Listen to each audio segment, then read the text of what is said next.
આજનો આ કાર્યક્રમમાં હું સૌપ્રથમ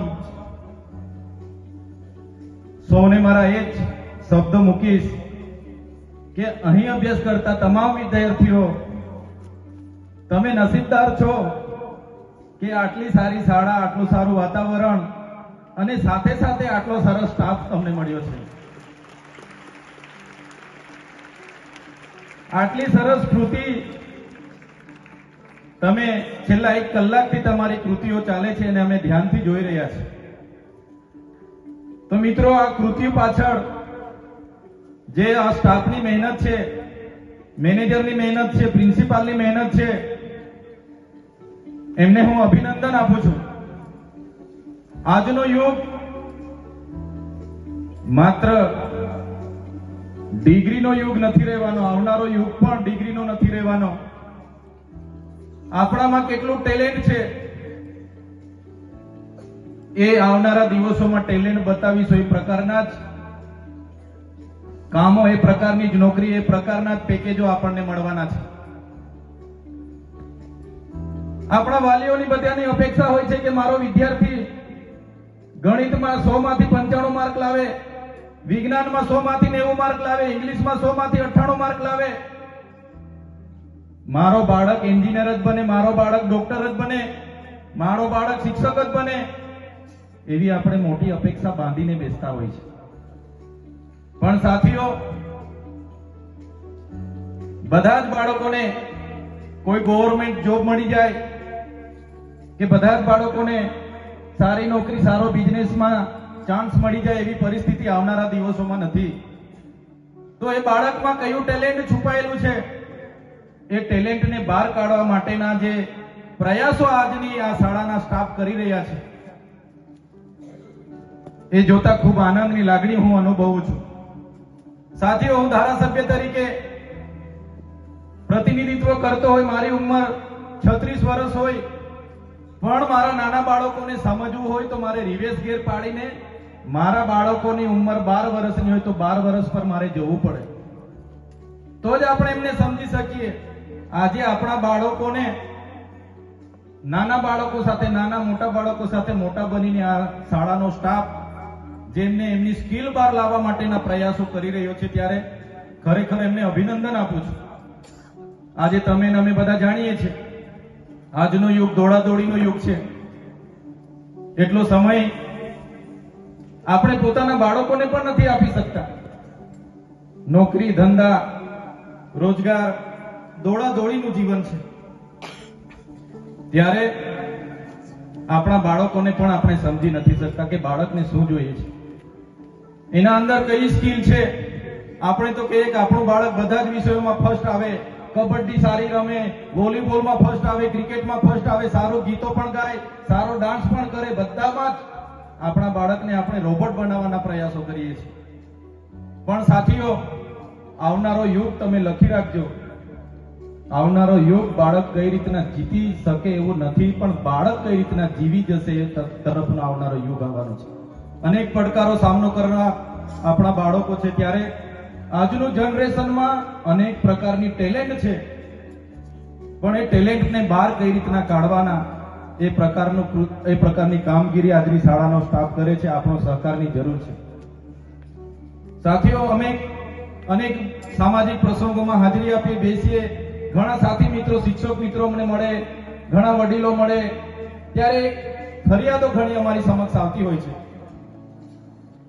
કે આજનું જનરેશન આમ કરે છે, તેમ કરે છે, આજના બાળકો મોબાઈલમાં ગેમ રમે, પબજી રમે, આ કરે, તે કરે. પણ સાથીઓ, આજનો યુગ આધુનિક યુગ. આવો, નમસ્તે સાહેબ.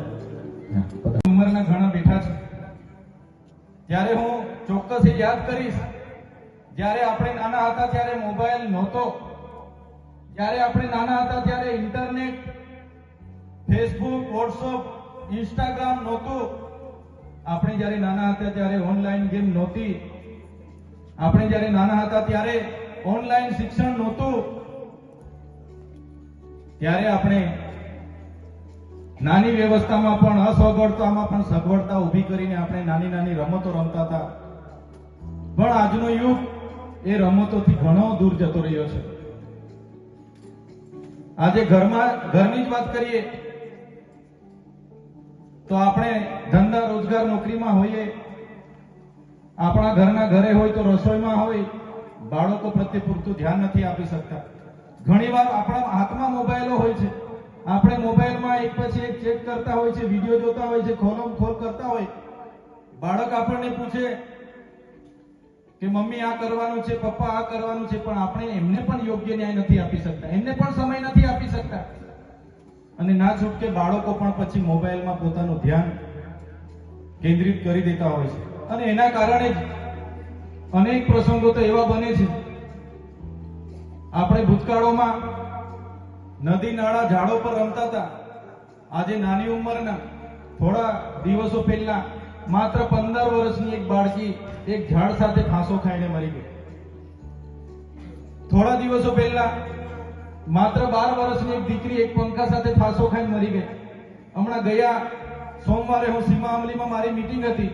મીટિંગની બાજુમાં જ એક દીકરી મીટિંગમાં સામે બેઠી, પાણી પીવડાયું, રામ રામી કરીને ગઈ અને ફાંસો ખાઈ લીધો. આ જનરેશન આપણું છે. ત્યારે આ જનરેશન સામે જે આવી સંસ્થાઓ આપણા બાળકોને કઈ દિશામાં વાળવાના છે, કયા સંસ્કાર આપવાના છે, જે કામ કરે છે, ત્યારે એમને હું અભિનંદન આપું છું. સાથે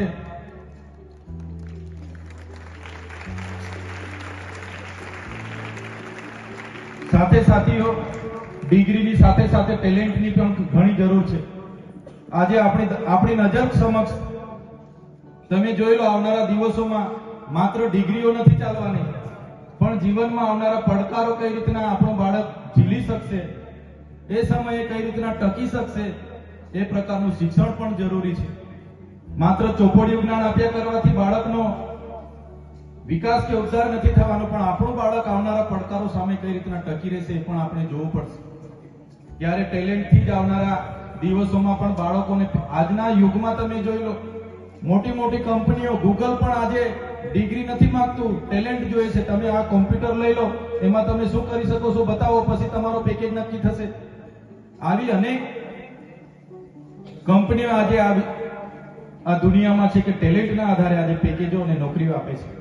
સાથીઓ, આપણી નજર સમક્ષ મોટી મોટી હોસ્પિટલો લઈને બેઠા ડોક્ટરો રોજના 5 કે 10 હજાર કમાતા નથી. સામાન્ય એક ઢોસા પાણીપુરી વાળો કે પાવભાજી અને પુલાવ વાળો સાંજ પડે ને 5 થી 10 હજાર રૂપિયા કમાઈને જતો રહે છે. આ એક ઉદાહરણ તમને આપું છું, ટેલેન્ટની વાત કરું છું. લતા મંગેશકર, એનામાં ગાવાનું ટેલેન્ટ હતું, એને આપણે ખોખીમાં પ્રેશર આપી કે તમે ખોખીમાં નંબર લાવો, હોકીમાં નંબર લાવો, હોકીમાં નંબર લાવો, તો એ સક્સેસ ના જાય. એટલે આપણા બાળકોના ટેલેન્ટને પણ આપણે સમજવું પડશે. અને એના માટે આપણે જે સ્થિતિ પર આપણે છે એનાથી રિવર્સ જઈને આપણું બાળક 10 વર્ષનું તે 10 વર્ષના બનવું પડશે. આપણા બાળક 15 વર્ષના છે તો 15 વર્ષના આપણે બનવું પડશે. અને બાળકને શું જોઈએ છે, શું કરવા માંગે છે, એ જાણીને એમને આવનારા ભવિષ્યમાં એનું જીવન સારું બને એવા પ્રયાસો આપણે કરવા પડશે. આજના કાર્યક્રમમાં ખૂબ સારી કૃતિઓ રજૂ કરી, ખૂબ સારા અહીંયા કાર્યક્રમો થયા છે. ત્યારે એમને તૈયાર કરનાર તમામ સ્ટાફ, એમના મેનેજમેન્ટને હું અભિનંદન આપું છું. આપણા બાળકો આવનારા ભવિષ્યમાં જિલ્લા કક્ષાએ, રાજ્ય કક્ષાએ અને નેશનલ કક્ષાએ પણ નંબર લઈને આપણા તાલુકાનું નામ રોશન કરે એવી શુભકામનાઓ આપું છું.